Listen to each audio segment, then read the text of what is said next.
মাঝে মাঝে ফুটবল মাঠের সবুজ গালিচায় এমন কিছু গল্প লেখা হয় যা ছাপিয়ে যায় যে কোনো রূপকথাকেও। তেমনই এক গল্প ওয়েসলি সেজেসনি। একজন খেলোয়াড় যখন তার বুটজোড়া তুলে রেখে অবসরের নিস্তব্ধতায় ডুব দেন, ঠিক তখনই তার কাছে আসে এক অকল্পনীয় প্রস্তাব, বার্সেলোনার ডাক।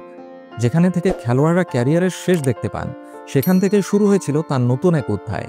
অবসর ভেঙে ফিরে আসাটা ছিল এক বুক সাহসের পরিচায়ক, আর সেই সাহসের পুরস্কার তিনি পেয়েছেন দুহাত ভরে। গত মৌসুমে তিনি কেবল বার্সেলোনার হয়ে ঘরোয়া ট্রেবলই জেতেননি, বরং নিজেকে প্রতিষ্ঠিত করেছেন লা লিগার অন্যতম সেরা গোলকিপার হিসেবে। কিন্তু কেনই ফেরা, কেনই কঠিন সিদ্ধান্ত? এই প্রশ্নের উত্তরে সেজেসনির মুখে ছিল এক সরল হাসি। সম্প্রতি এক সাক্ষাৎকারে তিনি বলেছেন, আমার পরিবার পাশে না থাকলে আমি হয়তো বার্সেলোনায় আসতাম না। সত্যি বলতে, আমার স্ত্রী হয়তো বাড়িতে আমাকে দেখতে দেখতে ক্লান্ত হয়ে গিয়েছিল, আর আমিও বিশ্রাম নিতে নিতে বিরক্ত হয়ে পড়েছিলাম, মজা করে বলছিলেন সেজেসনি। তিনি আরও জানান, এই সিদ্ধান্তের জন্য তার মনে কোনো অনুতাপ নেই। সেজেসনি বলেন, প্রথমে আমি খুব একটা উৎসাহিত ছিলাম না, কিন্তু পরে আমার বিবেক জয়ী হয়। আমি ঠিক করেছিলাম, যাই ঘটুক না কেন এই সিদ্ধান্তের জন্য আমি অনুশোচনা করব না।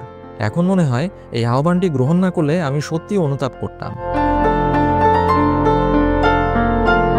তবে বার্সেলোনার পথটা ফুল বিছানো ছিল না। ক্লাবের খেলার রীতির সাথে মানিয়ে নেওয়াটা ছিল তার জন্য এক নতুন যুদ্ধ। এ বিষয়ে তিনি বলেন, প্রথম কয়েক সপ্তাহ মাঠে না নামলেও সাজঘরের পরিবেশটা ছিল দারুণ। আর যখন খেলা শুরু করলাম এবং নিজের ছন্দ খুঁজে পেলাম, তখন এক অসাধারণ অনুভূতি হচ্ছিল। মনে হচ্ছিল আমি নিজের প্রত্যাশা পূরণ করতে পারছি।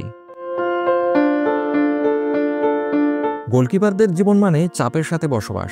এক মুহূর্তের ভুল বদলে দিতে পারে ম্যাচের ভাগ্য। এই চাপ কিভাবে সামলান সেজেসনি? সেজেসনি তার উত্তরে এক ইস্পাত কঠিন মানসিকতার পরিচয় দেন। সেজেসনি বলেন, জীবনের প্রথম ভুলগুলো খুব কষ্ট দেয়, কিন্তু অনেকগুলো ভুল করার পর আপনি এতে অভ্যস্ত হয়ে যান। কয়েক বছর আগে আমি শিখেছি ম্যাচের সময় কিভাবে আবেগ পুরোপুরি নিয়ন্ত্রণ করতে হয়। সাধারণ জীবনে আমি এমন নই, শুধু খেলার মাঠেই আমি নিজেকে এই মানসিক বর্মের আড়ালে ধরে রাখি। সাক্ষাৎকারে তিনি তার তরুণ সতীর্থ লামিন ইয়ামাল এবং পেদ্রির প্রশংসায় পঞ্চমুখ ছিলেন। বিশেষ করে পেদ্রিকে তিনি তার জীবনে দেখা সবচেয়ে প্রভাবশালী খেলোয়াড় হিসেবে উল্লেখ করেন। ওয়েসলি সেজেসনির এই গল্প শুধু এক গোলকিপারের ফিরে আসার কাহিনী নয়, এটা এক সাহসিকতার প্রতিচ্ছবি। এই গল্প আমাদের শেখায়, সঠিক সময়ে একটি সাহসী পদক্ষেপ আপনার জীবনকে কতটা সুন্দর করে বদলে দিতে পারে।